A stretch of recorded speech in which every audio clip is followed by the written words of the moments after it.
evening, everyone, and welcome. My name is Beth Meyerhoff, and I'm the Director of Community Concerns for 33rd District PTA. We want to welcome you to tonight. I want to share a few logistics about this Zoom webinar. We do have interpretation available for tonight's presentation, so please go to the bottom of your screen and click on interpretation, and we have Spanish available. And we'd like to ask the Spanish speakers to please let us know if you can hear the Spanish interpreter by either typing in yes or no in the Q&A window or yes or no in the chat. And we'll be checking on that to make sure everybody can hear. So this is a Zoom webinar. Only panelists can be seen during this webinar. Attendees are muted and cannot be seen. And please ask questions in the question and answer feature, and please minimize the use of the chat. And we wanted to let you know that this presentation was going to be recorded. And then one of our goals at 33rd District is to increase awareness of communication with our members. So we have a brief poll that we would just like to have you fill out to see how people learned about tonight's webinar.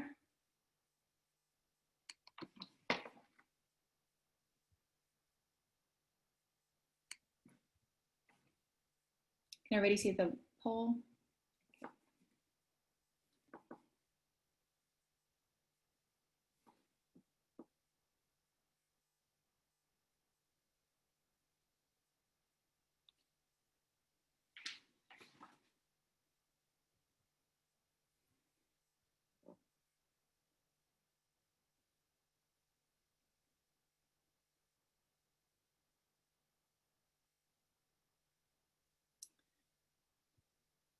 Give everybody about another 15 seconds to complete the poll. Thank you very much. This helps us know which of our communication tools are most effective for sharing information about our programs.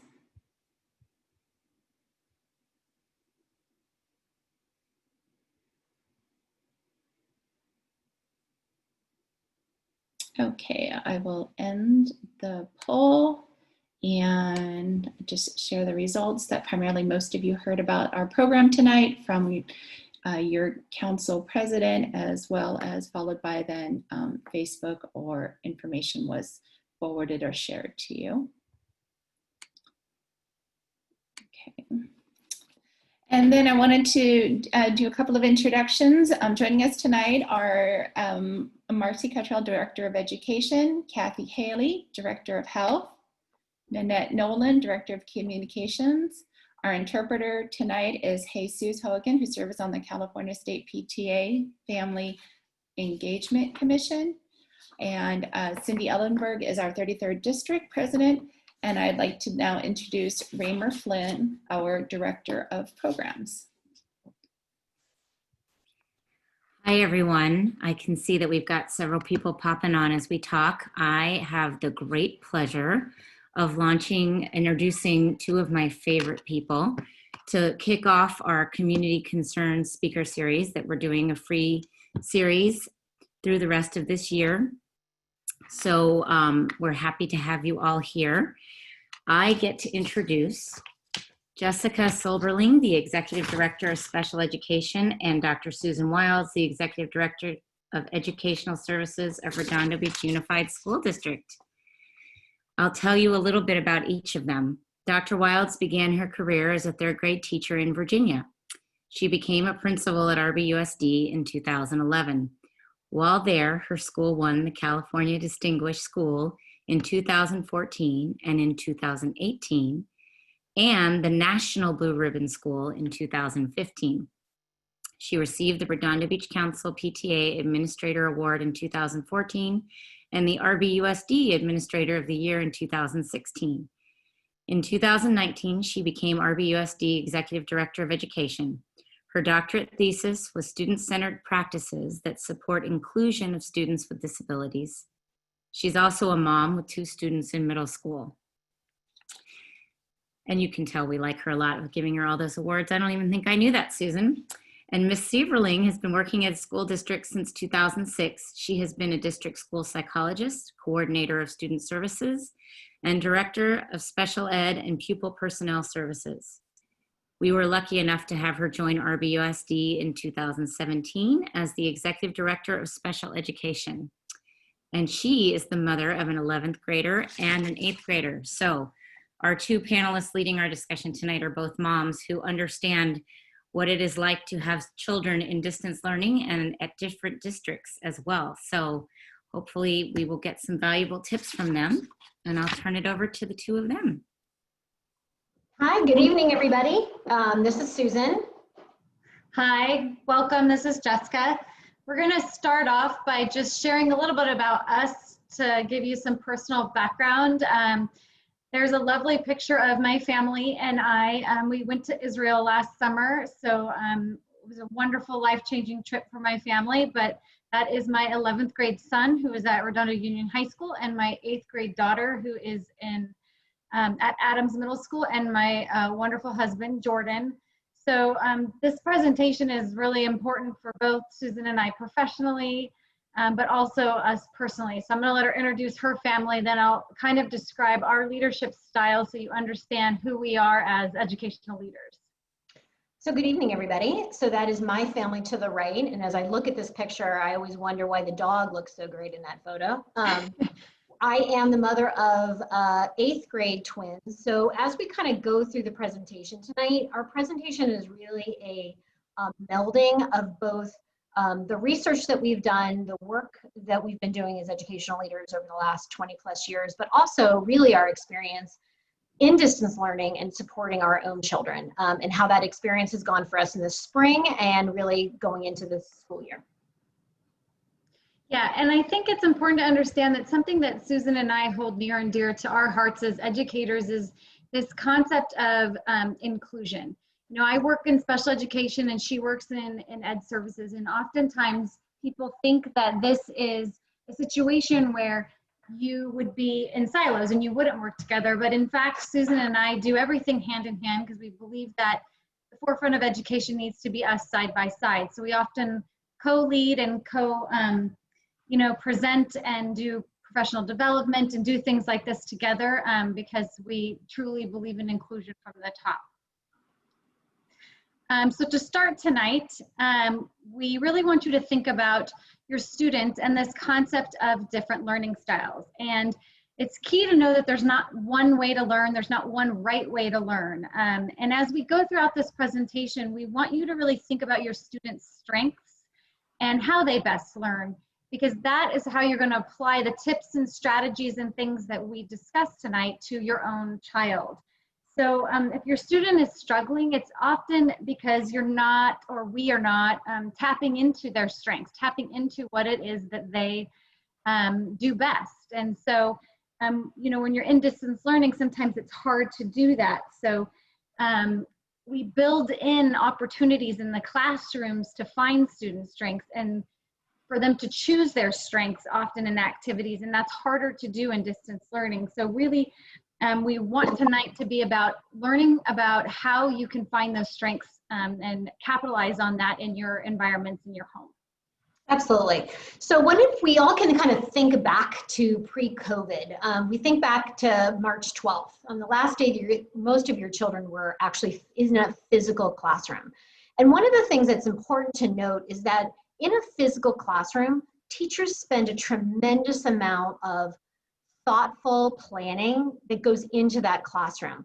And part of that planning is making sure that every student has access to these 4 learning styles in conjunction. So you see visual displays on the wall, you see anchor charts that help students reference their learning.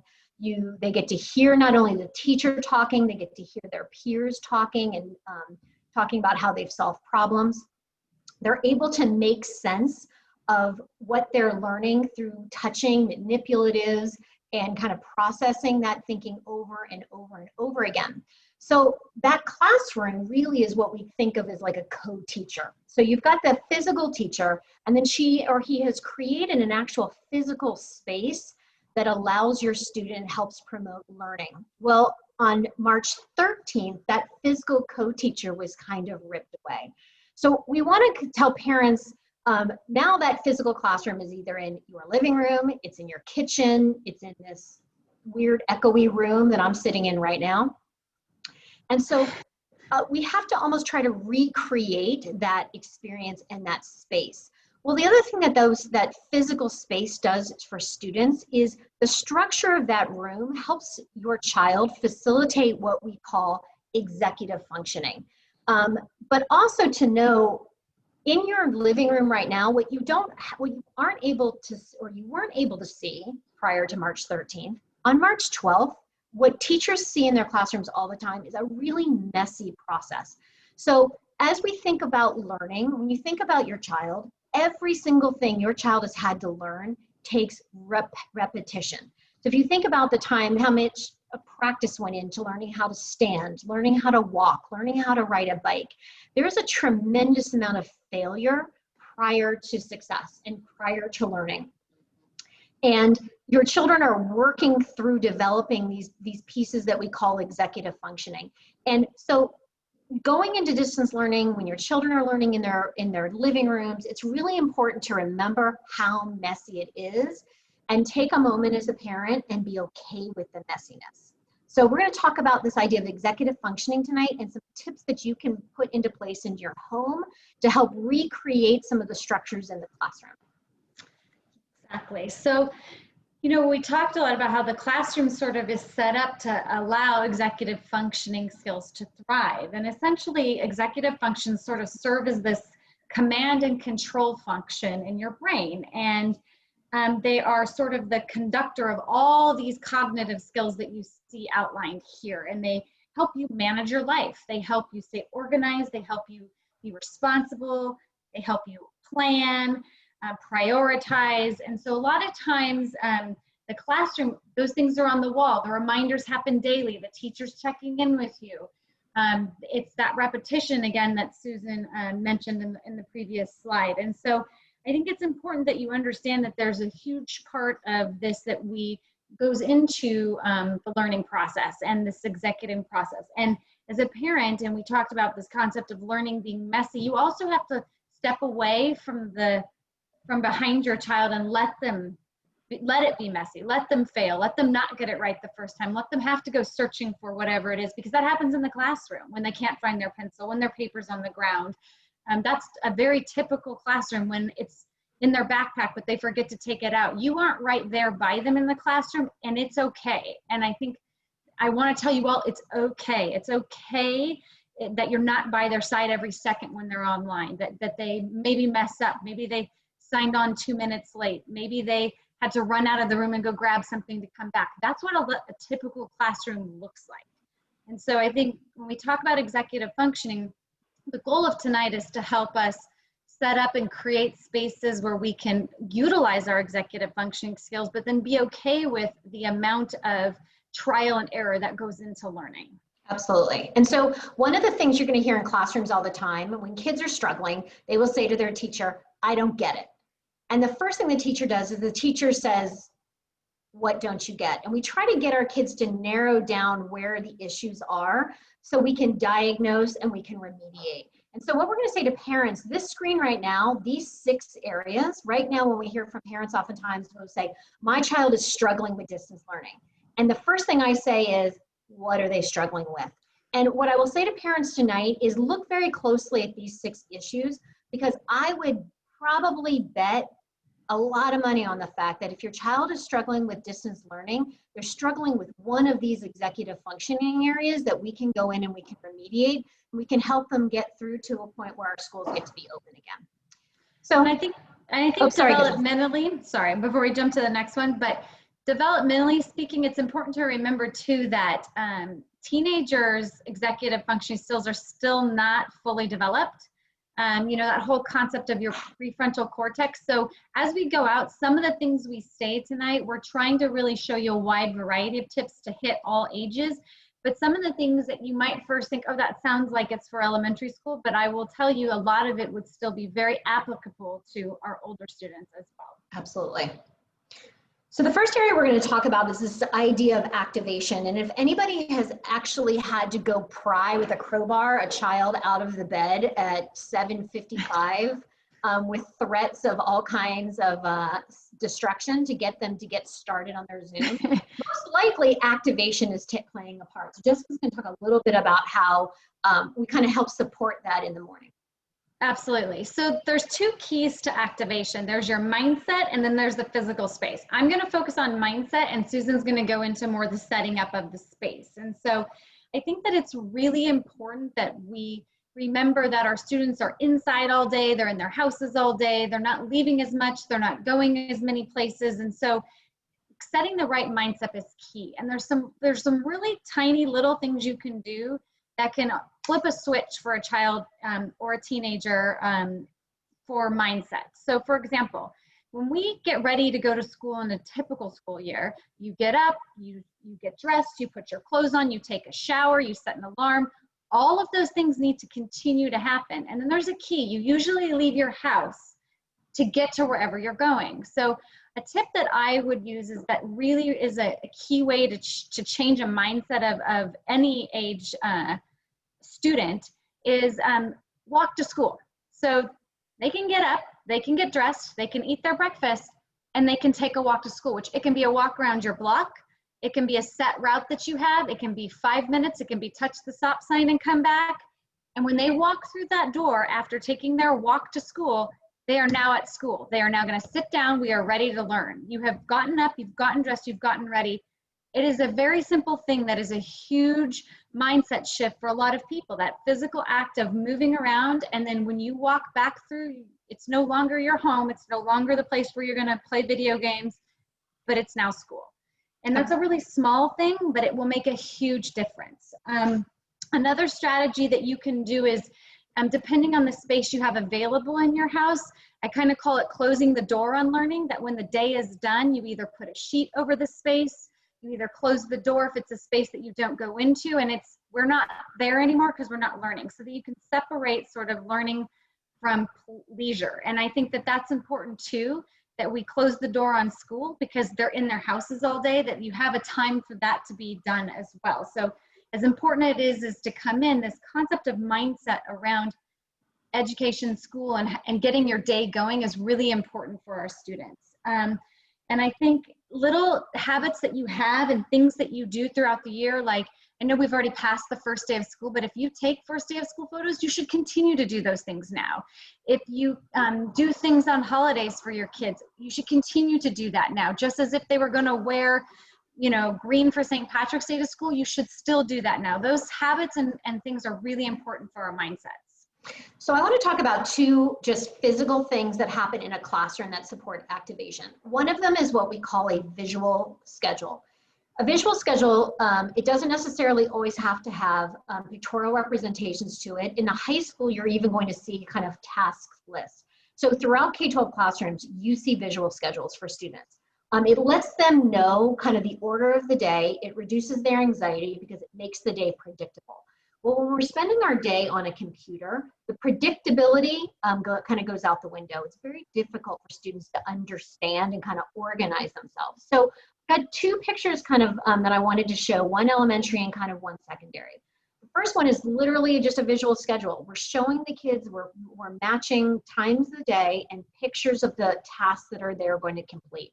It gives them ownership over their day. They can this could be in the form of kind of like a pocket chart. It could be in the form of like just a sheet of paper where they like check off, or I scribble it out when I'm done, or I can literally like cut it off and put it away. And it shows the children kind of the progression of the day, and it sets it up for the routines. School classrooms are incredibly routine driven. You can predict them almost based down to the minute. And so that's what our students are used for, and that's when they thrive. When they can predict the day, their anxiety is going to reduce and they're going to be able to initiate tasks better.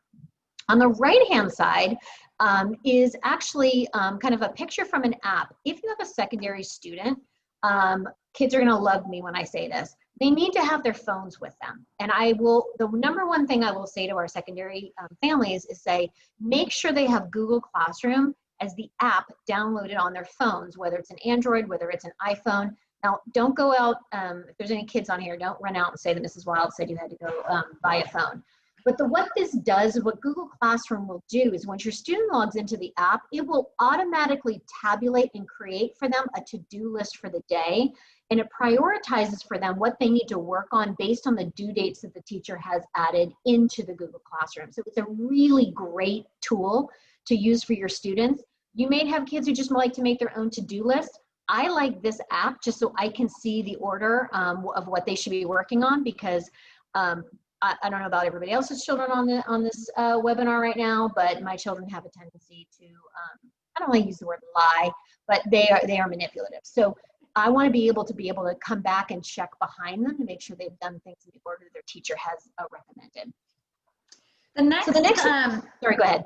The next one is action. And really when we're talking about action, we're talking about, self-regulating your own learning. So really without any action, you get learned helplessness. So it's really important that we figure out how to support students monitoring their learning. So it comes in the forms of checklists, task completion, but really it's monitoring your own progress. And it's sort of asking students and pushing students to self-advocate for themselves. So when they say to you, I don't know how to do it, encouraging them. Did you ask the teacher? When the teacher was talking, did you put in the chat that you didn't hear her, that her microphone went out, that those kinds of things, rather than waiting the whole 30 minutes and then saying, I couldn't hear anything she said. So we really are trying to help students in the action part monitor your own progress and self-regulate it. So know when they need to. And if you have a secondary student, they would rather have a root canal than raise their hand on a Zoom video conference. It is probably one of the most mortifying things for a adolescent is to not only be on a video call, but to have their video on and to raise their hand on it and have to interrupt the teacher. So one of the things I will always tell students is use the chat box, use the Q&A, because it takes that anxiety away and they can actually write in, they can follow up the teacher can follow them up with them later. And it really kind of takes that kind of embarrassment factor out of this idea of supporting and monitoring your own learning. And I think it's also important that when you ask your own students, when you're talking about progress, that you remind them that passively waiting for feedback is going to get you nowhere. Ask for the feedback and try to remember things like, how much did you finish today and how much did you learn today and what do you need to work on? Go ahead. Awesome. So the next area is focus, right? So if we've had, especially for our young students, if we have young students, they will literally stand up and walk away from video conferencing. If you have older students, you're going to immediately see them try to pick up the phone. This is where the phone argument doesn't work. They will try to pick up the phone. They will start trying to text their friends. They're going to try to get onto Roblox. They're going to be trying to play the games. So how do we support our students in sustaining focus and being able to kind of shift their attention when they need to? If you go in classrooms today, you're going to see very, very little any more traditional use of desks. Desks are standing desks. Kids are laying on the floor. They're sitting in beanbag chairs. That's perfectly okay to do in distance learning too. I had a parent called me and she was so upset because her son kept falling on the floor. And I kept saying, well, take the Chromebook, move it to the floor, because that's where he's going to learn best. And if that allows them to maintain their focus, it's perfectly okay. We just need to, as we tell our kids, I might say something like, you know what I noticed when you were laying on the floor, you had a much easier time paying attention to your Zoom meeting today. Did you notice how your body felt when you were using a Velcro strip? That's what that is down at the bottom. If you have a child who likes to fidget, I highly recommend a Velcro strip. It might be something that they like to just run their fingers on. But then I'll also say things, sometimes I'll say, I noticed you like to play with this to fidget. Is that helping you focus or is that taking your focus? And so these are just some self-talk conversations we want to have with our students, because our kids are very reliant on their classroom teachers in the building to help sustain this focus. And this is a perfect time to help them become very mindful of what does your body need to do in order to focus on what the teacher's asking you to do.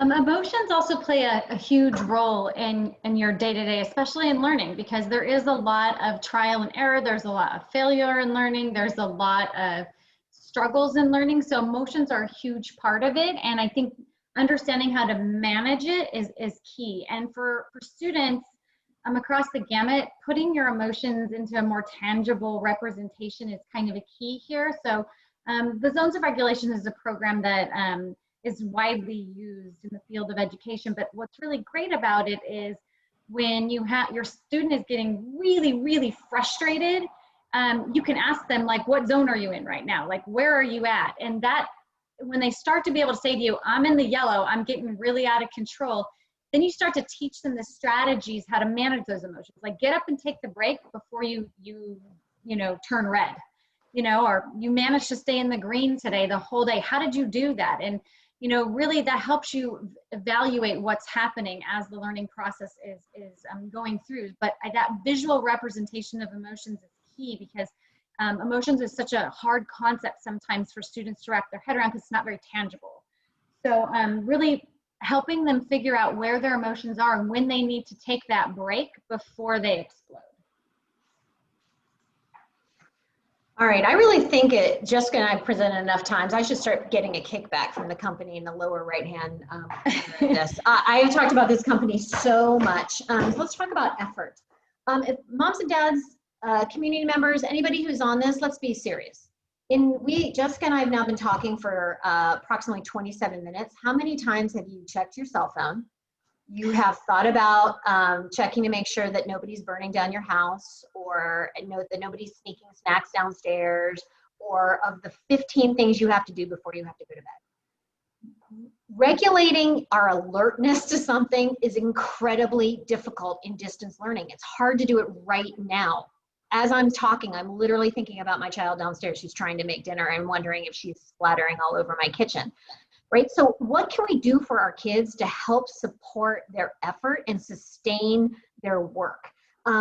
Oftentimes, this is just a matter of being able to predict our day, right? Similar to what we talked about at the beginning, if I know the tasks that I have to do, not only in the order that I have to do them, but we have to make sure that we give our kids choices. For secondary students, they're going to know what their not preferred thing is to do. So we ask them, you're going to do that first? You're going to do it second? We want to give them some choices in what they're doing. And for us as educators, we need to make sure that we're giving your children some choices in how they're demonstrating that learning back to us. So that's going to help sustain their effort. The second thing, we've got a visual schedule, and this is a different type of visual schedule. This is for some of our younger students to understand this idea of first, then, this pre-MAC principle. First, we're going to do this. Next we'll do this, and then this will happen. And so that it becomes very predictable, and we can kind of chunk their day, especially for our kindergartners, our TKers, our first graders, who this is probably the most difficult thing they're ever going to have to do, is to be on distance learning for these multiple periods of time. There's so many things they don't have control of right now. So if they understand what the order they have to do, it's very manageable. I just have to do these 3 things, and then I'm going to get to do something that I want to do. Finally, my clock. This is a company called Time Timer. If you are not familiar with Time Timer, go online right now. They sell them on Amazon. They have their own website. I wish I was getting a kickback. Tell them Susan Wild sent you. I have probably spent more money on this company. So one of the things about Time Timer, I actually have it downloaded as an app. I have it as an app on my phone. And for our students who are really struggling with sustaining their attention, this is a noiseless timer. It doesn't buzz at the end. It just creates a visual representation of time. And time is an incredibly difficult concept for our students to really understand and grasp. Okay, I just need to be on this webinar. I just need to go on this Zoom with my teacher for 12 minutes. And as the parent, you can set that 12 minutes and they can see it, and that it gives them a goal to reach for. Memory is a key thing to learning, I think, as we're all aware, but I think all of us as parents, and I can tell you with my 2 kids, how come nobody in my house remembers anything I tell them to do? So that's, I wish that at this point my 11th grader would remember anything I said, but that doesn't happen. But the key here to learning is there's a lot of strategy to learning, and it's all about finding that what clicks for your student and for you even. So repetition is a huge part of memory, and recall is also a huge part of it. So, you know, when you're trying to learn something, it gets kind of stored in your short-term memory. For it to really sink in, you want it to get to your long-term memory, and then the key there is how do you pull it out quickly?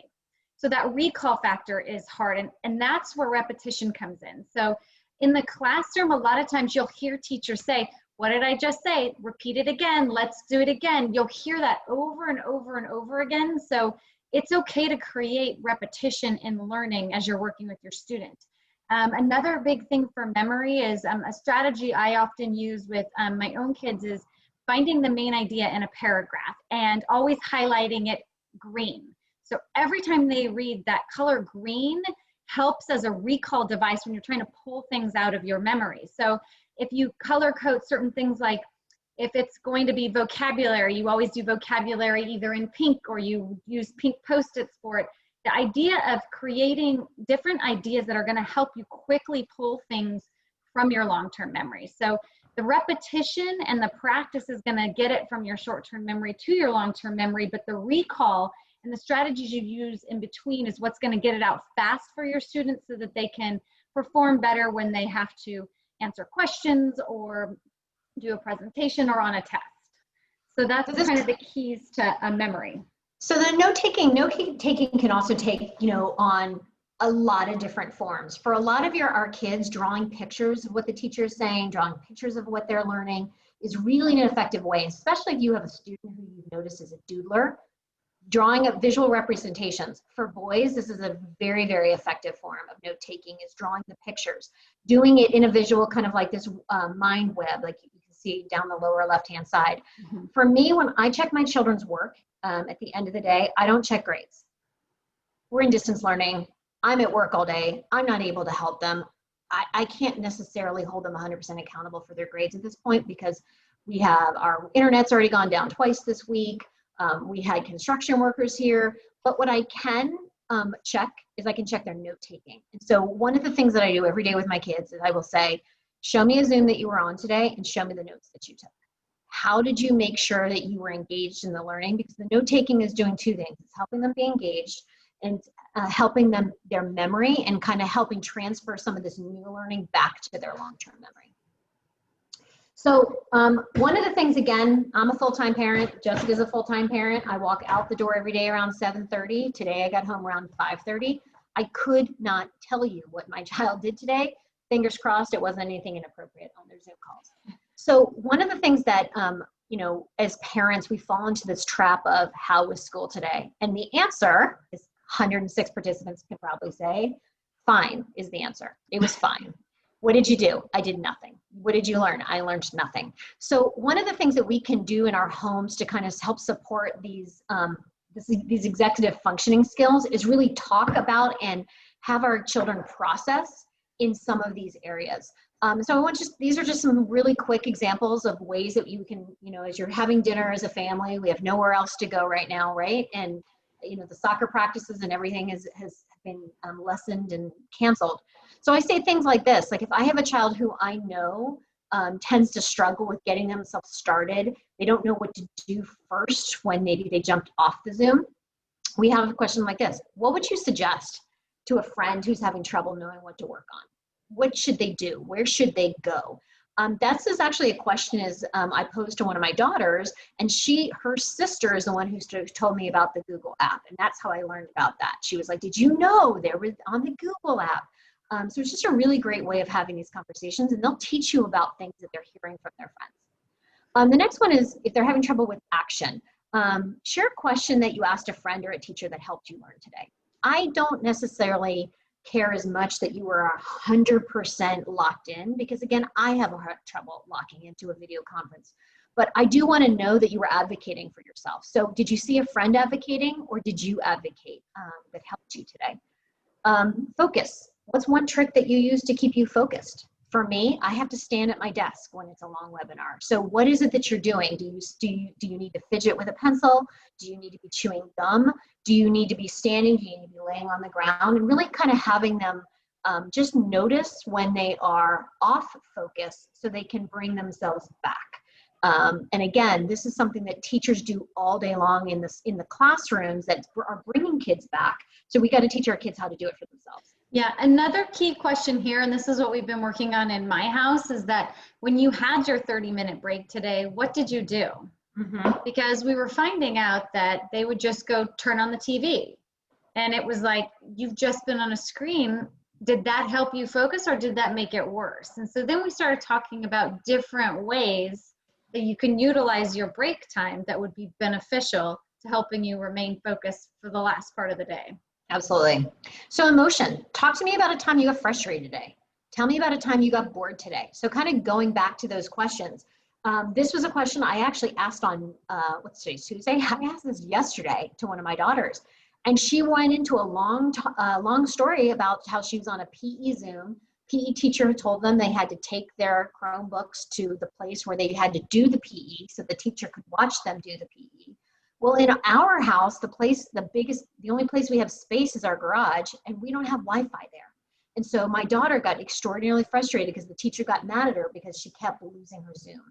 And so we had a couple different scenarios in our house. My husband wanted me to call the teacher. But what I just said to Hattie is, what did you do? So we're going to talk about this idea of problem solving in a minute. Yeah. Effort. What was something that was hard today, but you persevered anyway? One of my very favorite questions. What was your favorite mistake today? So another daughter took a math test yesterday. What was your favorite mistake? So less focusing on making sure you got everything right, that you got everything perfect. What was your favorite mistake and what did you learn from it? And then just what's the trick? What do you do? Like this idea of becoming metacognitive. How do you learn? And I think this is a really great gift that distance learning can give our kids right now. So finally, talking about our child's currency. And we talk about currency, what is it that your child works for? Everyone on this call right now knows that each child is different. Each child will work for different things. I have one child who would walk across hot coals for just a piece of candy, and another child who could care less. But if she gets to go to the grocery store with me by herself without her sister, it means the world. So when we think about what we're praising our kids for and figuring out what our kids' currency are, using it to positively reward some of the things on the list on the right. When we see them using some of these executive functioning skills independently, that's what we want to be praising for. That's what we want to be rewarding for. Yeah, and I think it's important to remember that positive reinforcement is a huge component of a classroom environment. And these are all ways that could be built in. This idea of currency and feeding and rewarding your child this way is important to remember as part of the learning process and as a part of their day, is rewarding the little things along the way. I know in my house, like self-advocacy is going to get you way more than necessarily an A would. And this is my son. We also had a PE debacle. It was actually lacrosse, where they needed all of this equipment, and he took his Chromebook to the garage. Well, our Wi-Fi doesn't work in the garage. So he quickly runs to the front yard. He's like, I don't know what to do. I'm supposed to have some kind of ladder thing. So he starts running around the house to create a ladder with jump ropes and lacrosse pennies that you can see he put on the ground there. And there's his class, and he somehow got through the whole hour of lacrosse and managed to run his mile with the tracker app on his phone, and then got back and did whatever they were going to do. But we were super proud of him this day, because I have a son this is a kind of situation where he'd rather not persevere through. He would rather not really try to find all the self. He really just wanted to turn it off and be like, so I'm just going to take the 0 for the day. I'm good, solid. Like, I have no problem with that. That's my son. And so this was a huge day for us to reward him for not coming and finding mom and dad, not sending me 20 text messages at work that he can't figure out how to get on the Wi-Fi or where he's at. We all of a sudden, my husband snapped the picture because he was on the meeting, and he said, look, he figured it out and he didn't ask anyone for help. So like the idea of problem solving skills, this was a big day for us to reward my 11th grader, which may sound ridiculous, but it was like there's hope that he's going to make it in the adult world because he had the problem solving skills to get through this challenge. So one of the things sometimes when we talk about executive functioning is that, like Jessica talked about before, we think that maybe this is just an elementary issue, and our elementary babies need a lot of support in distance learning, but quite frankly, our secondary kids need a lot too. So Jessica and I wanted to compile just a few tips. We are secondary moms, but we have all the experience down to diapering. But here in distance learning, I feel like there are just some tricks that we as parents need to start sharing with each other. So we wanted to share some of our favorites. The first one, Jessica, do you want to talk about the Apple Note?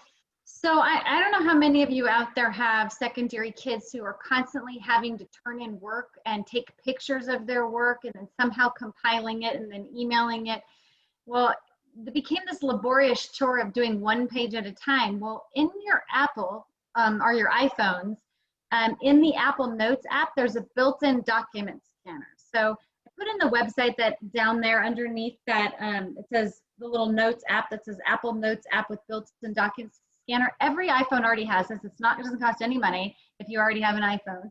And it allows you to go in and take pictures, and it compiles all of the work into a PDF that can be sent easily in one email to a teacher. So that was a lifesaver in our house from taking individual photos or spending money on an expensive app or scanning work on our printer at home.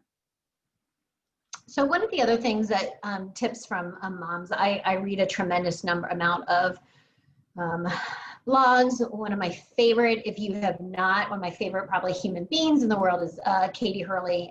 She's right out of here in El Segundo. And I follow her fairly religiously. And, one of the things that really thinking about our kids is their social emotional health, right? And we as the school, we can do social emotional lessons, we can teach them mindfulness, we can do all of these things, but quite frankly, for secondary kids, their friends are everything. So the very first question I ask my kids when I get home is, who'd you talk to today? So they understand that they're going to be asked this question every day. You better find a friend and you need to talk with them. And that talking can 100% be sitting and having a FaceTime with your friend while you both are working on your algebra. Or it can absolutely be something that you're collaborating on, because that's okay, because that happens in classrooms all day long.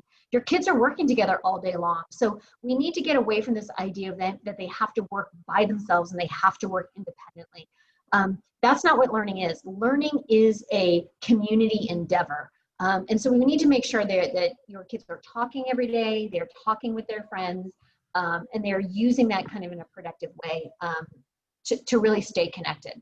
The other thing, and I'm pretty sure I got this from one of Katie's blogs as well, is this idea of during this time, have your child decorate wherever they're learning. And it does not have to be their room. It does not have to be a private space. It could just be inside of a notebook.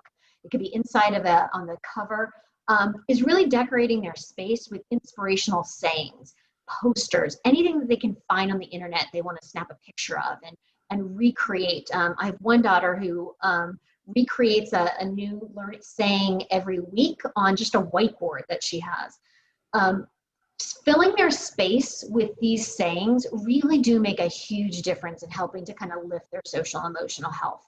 And then the last one for me, and I'll let Jessica do the next two, for me is establishing some sort of SMART goal. Now this works for some kids, it doesn't work for all. In fact, it only works for one of my children. But this idea of we sit down and thinking about like setting a goal. It doesn't have to be a goal for the end of the year. It could be a goal between now and like December. And when we talk about a SMART goal is a goal that has enough details that you know what success looks like. For example, by December 1st, I'm going to be able to run 3 miles in less than 30 minutes. That's very specific. It's measurable, meaning I can say by October, I'm going to run it in under 40 minutes. By November, I'm going to hope for 35.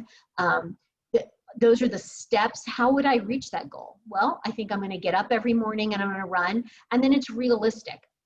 I am no Olympian runner, so I'm not going to set myself to say that I'm going to make the Olympic team by December in cross country. That's not realistic. But we do want to set some, and I don't want my goals to be necessarily forever. And what this does is it just helps your child stay a little bit more focused, a little bit more having them work to something that when because it is attainable, once they attain it, they get this really great sense of euphoria and kind of pride in themselves. Yeah, and for me, I think this kind of, Susan alluded to a lot of these things, but the bulletin board and the planner are there because you need to give your student voice and choice in who they are and their organizational style. I think as we shared a lot of tips and strategies with you tonight, but I think it's really important to talk to your students. What works for them, and what works for them may not be what your vision was, or may not be one of these pretty pictures that we have. So for example, my son is never going to keep a day planner no matter how hard I try, and he's never going to use a calendar app. But that kid loves Post-it notes, and he loves his bulletin board, and he has it all up there, and it's where everything needs to be, and it's working for him. He finds every Zoom link. He knows where his homework assignments are. He knows what's due the next day. I think it's chaotic. It drives me nuts, but it works for him. So I'll continue to buy Post-it notes all day long for that child versus my daughter who uses a day planner and is happily writing away everything down that she wants to. So voice and choice, and as you go through this process with your students, as you set up their environment, is really, really key. So finally, the last question we get, Jessica gets it probably all the time. I get it at least a dozen times a day. What should I do if my child is still struggling with learning at home? And again, kind of what we alluded to at the beginning, calling your school site, calling your teacher is incredibly important because they've lost their connection to your child and their time with your child. So start with them and start with talking about where in these 6 executive function areas they seem to be struggling with the most. And then Jessica, what other, first they talk to the teacher, I think the key here is always start with your child's teacher and remember that learning and interventions take time. So, if a teacher has just started a different strategy with your child, give it the time to work before you give up on it. So always start with your child's teacher first. They know your child really well, and you come with your story and your side of it because you also know your child really well. So that's it for us. Raymer, we're going to turn it back over to you if there's any questions you want us to answer. Yes, thank you guys. First and foremost, I want to tell everybody on this chat, well, thank you to both of you. And it was so wildly received. This has been recorded. It will be on the PTA webpage, 33rd District. So if you missed any part of this, you can go back and watch it at any time, and you can send it to anybody you'd like to watch these slides. Melanie was kind enough to fix one of the hyperlink for the Apple scanner, I think, so that we've got the correct link there. This is going to be available. Unfortunately, it was our first time out, so we were not able to have Facebook Live broadcasting right away, but we will have a link on Facebook. So honestly, I'm so thrilled that people are excited to have these tips. I know we have some other questions. I do want to just add, I was taking notes because I didn't know about the Google app.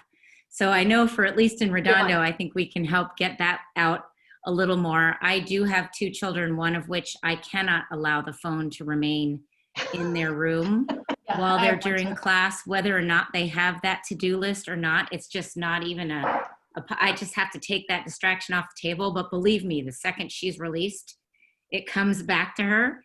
The other thing you talked about too, I wanted to make sure, I know people who have taken science board poster boards, those 3-panel poster boards, and they stick that on the kitchen table, and that can have their visual cues. And you can just take the poster board down at the end of the day, and that signifies, and I've got an 8-year-old here, he has a bin. All of his stuff goes in the bin when we're done with school. So, I think it's sort of trial and error, and we all are so in this uncharted waters where we don't, oh my gosh, I can't get on a Zoom. What do I do? I'll tell you, one of the things I've learned is go on your child's computer and make sure they have closed 15 tabs. Yes. And they love those tabs, and they get so frustrated. But those tabs, even on even on a Mac, on a higher end Mac, if you've got too many opened, it will kind of bump you on Zoom. But you can always go back. I think you guys said it best. I love that tip about the chat, using the chat instead of raising your hand on a Zoom. I do know if anybody has questions that they have, go into that little Q&A box down at the bottom, and you can have questions put out there in real time. I do have one question. You mentioned about finding someone they've talked to during the day. If someone's new to a school or it's a brand new class, they don't seem to know anyone in class, how would you suggest having them find somebody that they can connect with? Because that's what's so hard in this you virtual can always world. start with the teacher and say, is there someone that I could maybe reach out to? So if you as a parent are helping your student, if they're brand new at a school, that's the first thing I would do is there a student in this class that would be willing to email, jump on a phone call, text with my child, just to have somebody to check in with, did you get the homework? I don't know how to do this. And I would reach out to your school counselor, because at all of our elementary schools, we've got, student leaders who can help connect kids. And then our secondary kids, we've got ASB, that's what these kids do. And so we've crew, got huge, web, huge support systems. So reach out to either the teacher or reach out to the counselor, and they'll hook your children up. I do want to say one thing kind of before we leave. I don't want, Jessica and I, obviously we get paid to figure out schooling. I've been doing this well over 25 years. I have 2 children in my house, and we are barely keeping afloat in distance learning. And some days, I'm pretty sure we're not keeping afloat in distance learning. And I want to tell parents the most important thing that is going to get us through this is everyone needs to stop parent shaming each other or pretending that, we are all just killing it. We are all struggling. Your teachers are struggling. Nobody wants to be doing this right now. And so, we need to kind of really be kind. And so if something works, awesome, share it. But things aren't going to work for all kids. And, distance learning is really, really difficult for lots of different students in lots of different situations. And so, I always tell parents that we've got a lot of tips that has worked for myself, works for Jessica's, worked for a bunch of kids, but there's a lot of areas, if you can see my house and see some of the emails that I'm getting from my own children during the day, you would know we don't have it figured out. And so if there are good tips out there, email them to me. And I do want to let everybody know that we are going to send out a one sheet of those tips. The website is 33rdpta.org. 33rdpta.org is the website that this will be posted on, and it's 33rd PTA is the Facebook page as well. If anyone else on this panel has better answer to the Facebook page answered, pop on. But we are going to send those out to all the people who registered for participants. And does anybody have any of their own tips that they haven't heard that you think might be helpful? You can always type it into the chat. We're getting a bunch of thank yous. We've got Kim Kiwis letting you know she's so proud to be part of Redondo, which of course I am as well. You guys have spent a lot of time on this, and I think given us some really helpful advice. But we can give people just a minute or two more if there are any other questions that haven't been addressed. And I would also want to add, being kind to each other's point, but be kind to yourself too. You're going to have hard days too, so it's okay. It's okay if everybody had to take a break today. That happens sometimes, and sometimes self-care is more important than whether you got on the Zoom on time. So just remember that. Give yourself a break, give your kids a break when they need it. But everybody, I'm impressed with how hard everyone's trying. I see it in parents, I see it in our kids, I see it in our teachers, I see it in our staff. So I think that these tips are super helpful, and not every day is going to be a perfect day, and that's okay. So. And I'm learning how to use this too. I just figured out how to scroll up and find the questions, ladies. My apologies. How about this? A university student where reaching out to the teacher is less desirable and the student doesn't feel comfortable initiating peer contact. Do you have any advice with that? Same thing. I would go to the counseling center.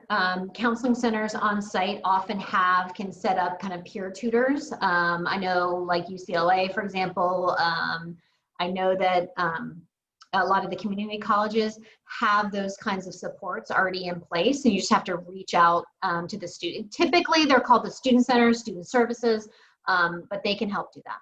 Yeah.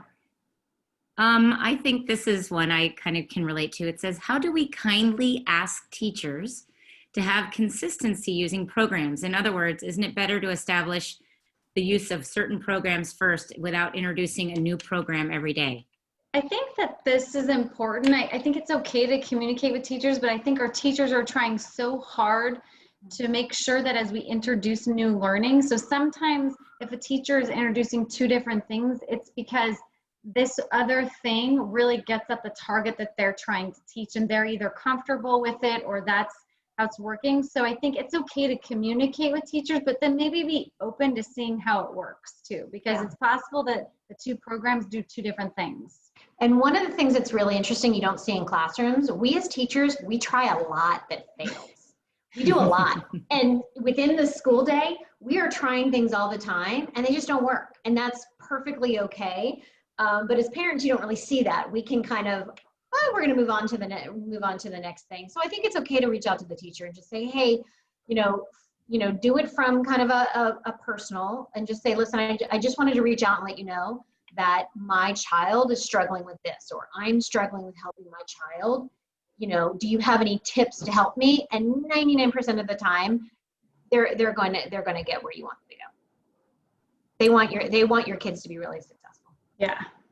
We have a good suggestion here to make sure we're making time outside for recess, maybe even introducing meditation to our younger ones. I know in Redondo we use the Mind Up curriculum for our littles, but I think carrying that through, I think our counselors also have great resources for that as well. But that is important to get outside and away from a screen. And oftentimes I agree with that.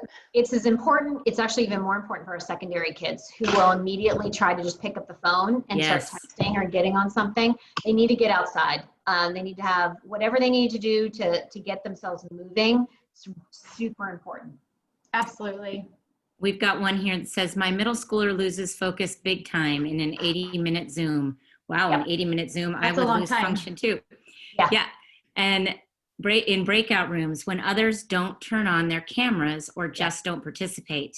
I know teachers are trying super hard to manage. Are there any other thoughts that we can do with that? Yeah, so the key I would talk about with attention is you want to try to figure out what sensory input helps you maintain attention. And that's for all people. So for some people, like the Velcro tip, if you stick it on the top of a desktop, they usually pull on and off. Rubbing it provides a lot of sensory input to your hands, which helps you sort of regulate the rest of your system. Some students, and I know this is not like teachers don't love to hear this, but sucking on a hard candy or chewing gum can keep that movement actually helps you sustain. So you have to find the trick or tip for your child that helps them regulate the rest of their body while they're doing something else. And I think Susan talked about, but you don't want it to be too distracting. So you don't want something that makes noise, but you're going to have to go through some trial and error with that. I often would keep a bucket of like 2 or 3 choices. And when you're starting to lose your attention, like, what are my choices? My choices are to stand. My choices are to play with this koosh ball. My choices are to rub the Velcro. So I know what my 3 choices are. And how do I keep using it while I'm trying to sustain my focus? 80 minutes is a very long time, though. I'm not sure I could do that. And I would also say for secondary kids in a breakout room, if you have kids who then immediately turn their video off and stop participating, that'd make me mad too. So I think that's, one of our, the kids, I've actually heard my children literally get mad about that exact same thing when they're supposed to be working in a group of 4 or 6 kids and 2 kids turn their video off and walk away. And it's really hard to regulate that, and having that conversation, what I've said to my daughters, so then what'd you do? And she said, well, I just decided to work with the 2 who have their video on. Awesome. That's a great suggestion. Or she said she sent the teacher a private chat. So the chat does not need to go to everybody. The chat can go privately. And she literally sent the teacher a chat and she said, hey, you didn't see it, but in our breakout room, and she didn't say so-and-so turned their camera off.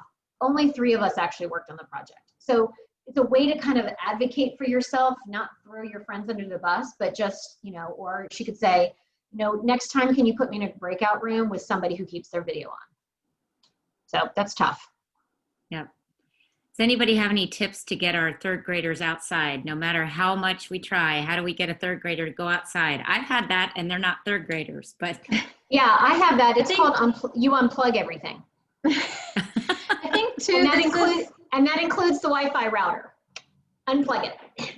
I think too, this is where when we talked about like rewarding your kids, positive reinforces, this is, I mean, use what you can, know their currency. Like, okay, you want this? Well, okay, how about we're going to spend 10 minutes outside first? Or, you know, at the end of the day, you find that carrot at the end of the stick that's going to work and stuff like that. Because I do think it's really important that they get outside. So. Jessica's I nicer have than to me. go with them.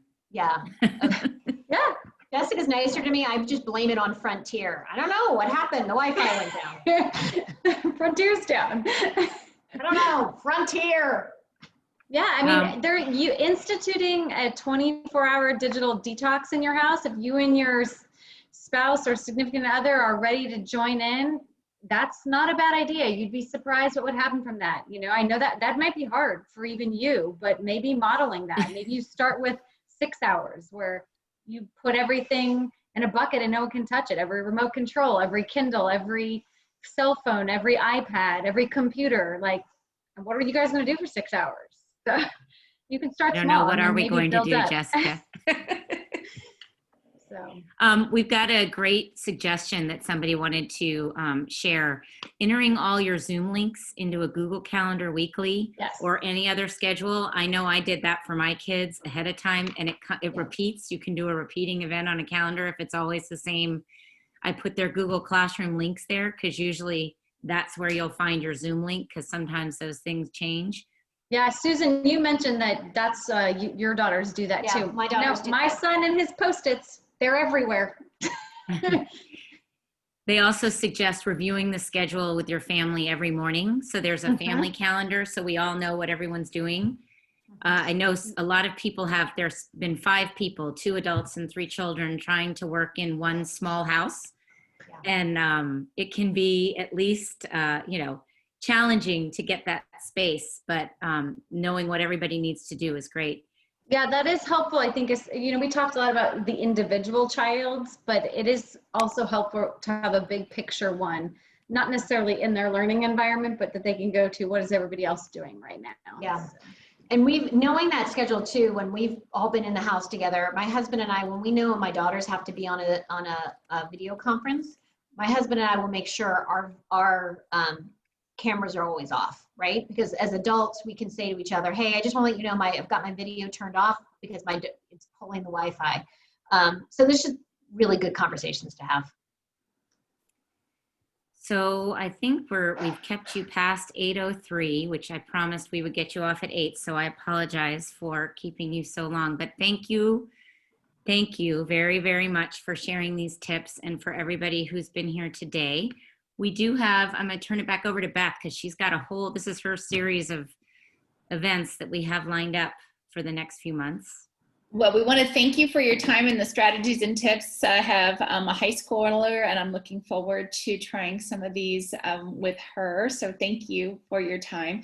We did want to ask our participants about ideas for upcoming topics because as Raymer mentioned, we do have a whole series and our goal is to provide, as we did tonight, some tips and strategies for our families as we are all going through distance learning and being able to work with our students and our families. So I'd like to launch this poll and let's see, get the next poll up here. And we want to ask our families to give some suggestions. Actually, let me have you do it through the Q&A because I'm having some challenges there with the poll. And then I did want to share our upcoming events as well. So I will share where we have our, get this here, and we've got a couple of things coming up.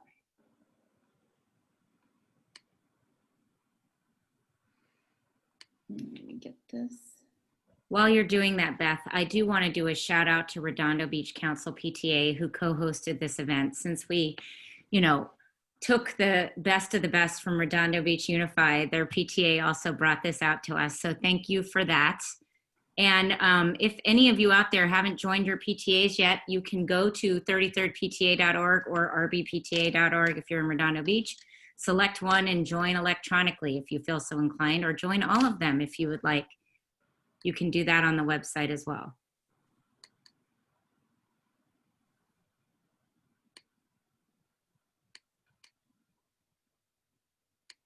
All right, we'll make sure we get this flyer out. We did want to share that our next event is going to be on September 29th with Dr. Eduardo, the LA County Superintendent. And then that will be followed by a art program that's going to help give some tips for dealing with stress with students. And then we have our annual legislative conference on October 8th. Yes, Marcy's text me if you do have that, you want to pull that up, that would be fantastic. Thank you. We just have the dates so that we can give all of our participants a chance to see the events, but we also will be sharing those. And those of you who have access to your PTA units, please feel free to share these out. Anybody can come, whether you're a PTA member or not. We're just trying to give some resources out there to our community to help us all get through these challenging times. I almost think that maybe our parents might need some of the support as much as our children do right now, because we're all just trying to do the best that we can. So I do love the suggestion about remembering to be kind to each other. Okay. And is she not able to pull that up, share her screen either? So we will get that out to everyone. Thank you again for participating, and thank you so much for the expert tips from Redondo Beach and for our partnership with them tonight. So thank you.